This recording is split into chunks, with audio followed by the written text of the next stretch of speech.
और आप जान लीजिए, आप लोग कहते हैं हिंदू हिंदू, जो लोग कहते हैं हिंदू हिंदू अपने आप को ज्यादा दूर यहां से गया नहीं है। और गया को जाकर के एक पंडा से खाली पूछ लीजिए, आप लोग जो कैलेंडर का यूज करते हैं, सन और ईस्वी लिखते हैं, वो कौन कैलेंडर को फॉलो करते हैं? तो वो बोलेगा क्या? वो लोग हिंदू कैलेंडर को फॉलो नहीं करता है, ग्रिगोरियन कैलेंडर को फॉलो नहीं करता है, शक संवत को भी फॉलो नहीं करता है।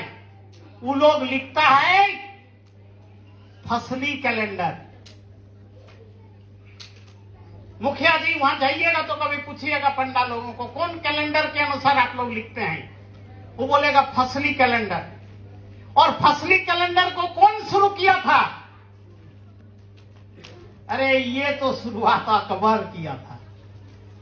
बताइए, हिंदू के मंदिर में इस्लाम का बनाया कैलेंडर चल रहा है। और ज्यादा समय हो गया। महादेव सर, हमको सबसे चिंता है परमेश्वरी सर का। इतना सर को आज हम तकलीफ दे रहे हैं, मगर ये भी एक लग रहा है कि हमको बोलना थोड़ा चाहिए। लास्ट में हम जो जितने भी पढ़े लिखे हैं, जानते हैं कोई भी वेद में, उपनिषद में, पुराण में या महाकाव्य रामायण या महाभारत में हिंदू शब्द कहीं भी नहीं दिखा पाइएगा। कहीं नहीं हिंदू शब्द मिलेगा आपको। और आप लोगों का एंड्रॉयड मोबाइल फोन रखा हुआ है सबके पास, उसमें टाइप कीजिएगा मीनिंग ऑफ हिंदू। इसको याद रखिए, meaning of Hindu in Persian language Quora. इतने टाइप कीजिएगा। सब तो जानते हैं आप लोग। Meaning of Hindu in Persian language Quora, इतने टाइप कीजिए आप लोग। और उसके बाद देखिए क्या निकाल रहा है। हिंदू शब्द पारसी लोगों के द्वारा दिया गया है। और हिंदू किसको कहता था पारसी लोग जानते हैं? जो चोर होता था, गुलाम होता था, रागिनी होता था, रेपिस्ट होता था, स्लेव होता था, उसको हिंदू कहा है। पढ़ लीजिएगा आप लोग। और ये हिंदू शब्द का प्रयोग सबसे पहले हम बोले ना, कौन किताब में किया गया है? 11वीं शताब्दी में आए थे अलब्रूनी भारत में, उसी ने हिंदू शब्द का प्रयोग किया है। इसके पहले हिंदू शब्द कहीं नहीं मिलेगा। तब अलब्रूनी का नाम को ये लोग इतिहास से ही गायब करने का कोशिश किया। सिंह का भी गायब करने का कोशिश किया अलब्रूनी।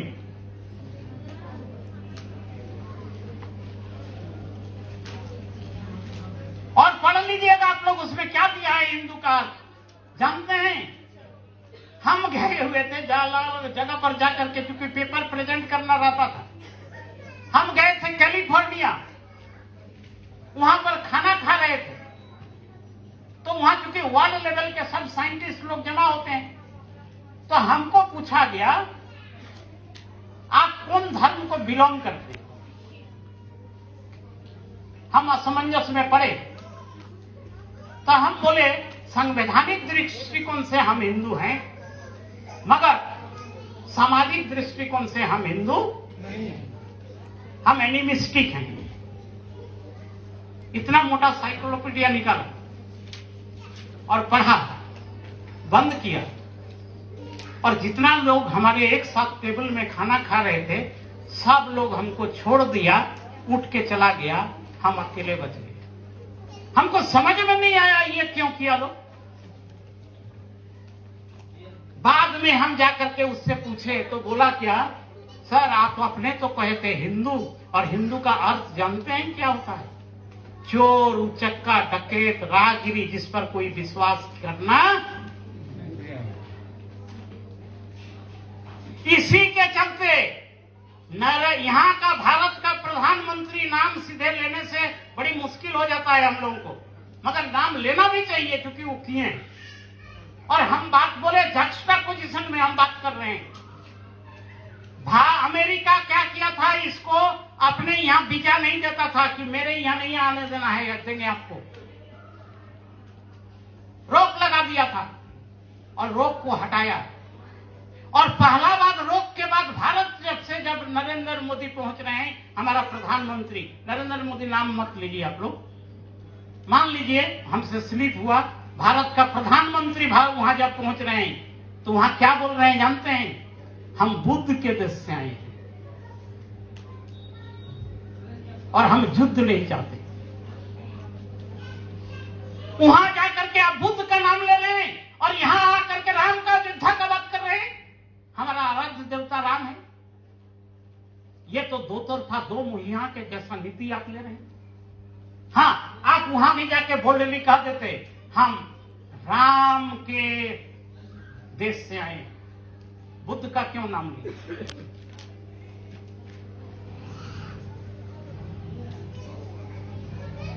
भारत का जो झंडा है, नेशनल फ्लैग जिसको कहते हैं आप लोग, उसमें देखें ऐसा सर्कुलर के सर्कुलर लाइन बनता है ना, केठो बनाता है 3। अरे वही 3 बुद्ध का स्तूप होता है।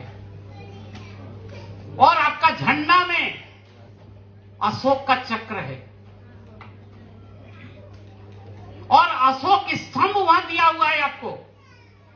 और अशोक को ना मानने वाले लोग, उस अपना एक संगठन है भारत में, जब तक नरेंद्र मोदी प्रधानमंत्री नहीं बना था तब तक वो संगठन अपने यहां भारतीय झंडा को फहराने नहीं दिया। कुछ लोग जानते होंगे वो संगठन कौन है। जब आरोप लगने लगा कि ऐसा संगठन जो आपसे जुड़ा हुआ है, वही संगठन भारत का राष्ट्रीय ध्वज को फहराने से क्यों इनकार कर रहा है, क्योंकि वो ध्वज को फहराने का मतलब है बुद्ध को आप स्वीकार कर रहे हैं। बुद्ध को अगर स्वीकार करते हैं तो बुद्ध जो थे वो नास्तिक दर्शन के प्रणेता थे और भारत में नास्तिक दर्शन के प्रणेता चार्वाक थे, बुद्ध थे, जैन थे।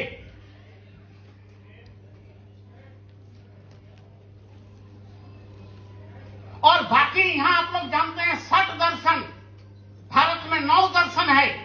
ये 9 दर्शन में से 9 दर्शन में से बाकी आस्तिक दर्शन है, यानी भगवान का अस्तित्व को मानता है।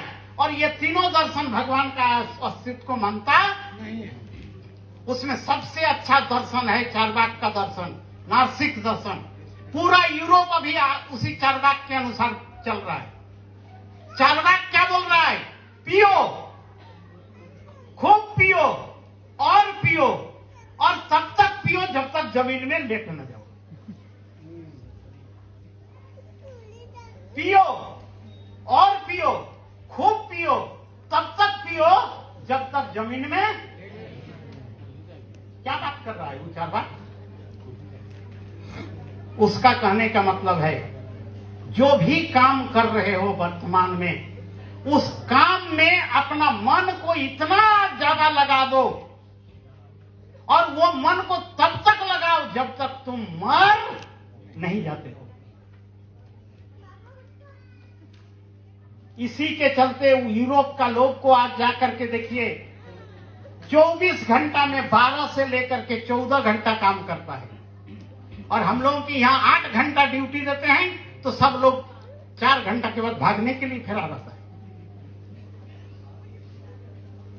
क्या दर्शन था, मगर उस चार्वाक दर्शन को पूरा खत्म कर दिया गया। यही अनीश्वरवादी सिद्धांत जो है वही हमारा धर्म है। इसीलिए हम बोले थे, देखिएगा, ध्यान दीजिएगा, हम बोले थे पहले दिन क्या बोले थे? जब किसी को जला के आते हैं तो बीच रास्ता में कांटा देते हैं हम लोग और सब लांगते हैं और लांग के बोलते हैं तोर घर ओह दिगे हमर घर यह दिगे और घुरी के आविस ना, यानी पुनर्जन्म को वहां पास किया कि फेल, खत्म कर दिया गया। पास कैसे कर दिया गया? मरा हुआ आदमी को बोल रहा है इस पार आना नहीं है, तुम उसी पार में रहो। तो अवतारवाद का सिद्धांत को खत्म कर दिया, पुनर्जन्म का सिद्धांत को रखा कि खत्म कर दिया। और आइए क्लाइमेक्स में सोहराई में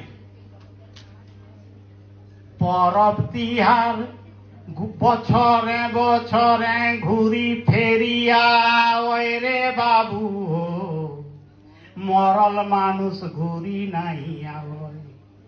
देखिए, अवतारवाद का सिद्धांत और पुनर्जन्म का सिद्धांत को माना कि खत्म कर दिया।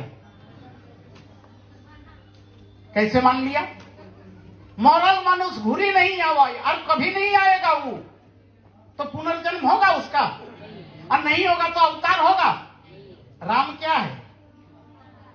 विष्णु क्या है? कितना अवतार है? 10 अवतार। क्या कुर्मी कोई अवतार को मान रहा है?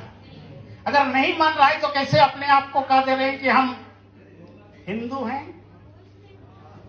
और देखिए कितना बड़ा गलती किया है लोग। अभी लोग बोल रहा है कि नहीं, हिंदू धर्म नहीं है तो इसको सनातन कहा जाए।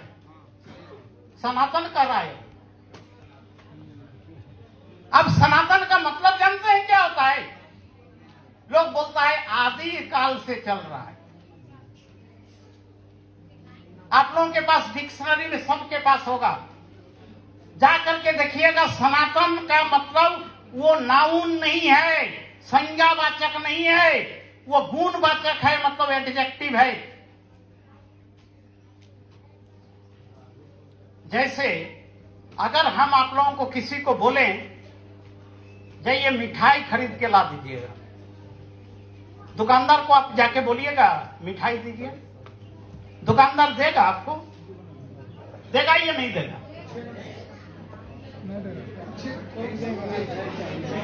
देगा या नहीं देगा? बोलिए। कभी भी नहीं देगा, बोलेगा पागल है। तब वो बोलेगा, फिर बोलिए मिठाई दो, तब वो बोलेगा चुपचाप, बोले क्या मांग रहा है तुम पागल के जैसा? तब बोलिए रसगुल्ला दीजिए, तो रसगुल्ला एक नाम है, मिठाई कोई नाम, एक गुणवाचक शब्द है। तो सनातन अगर कह दे रहे हैं तो ये क्या नाउन है, नाम है, कि ये गुण है? गुण कभी भी नाउन या नाम हो नहीं सकता है। तो जो लोग सनातन कर रहे हैं वो लोग नामों नहीं दे पा रहा है ठीक से।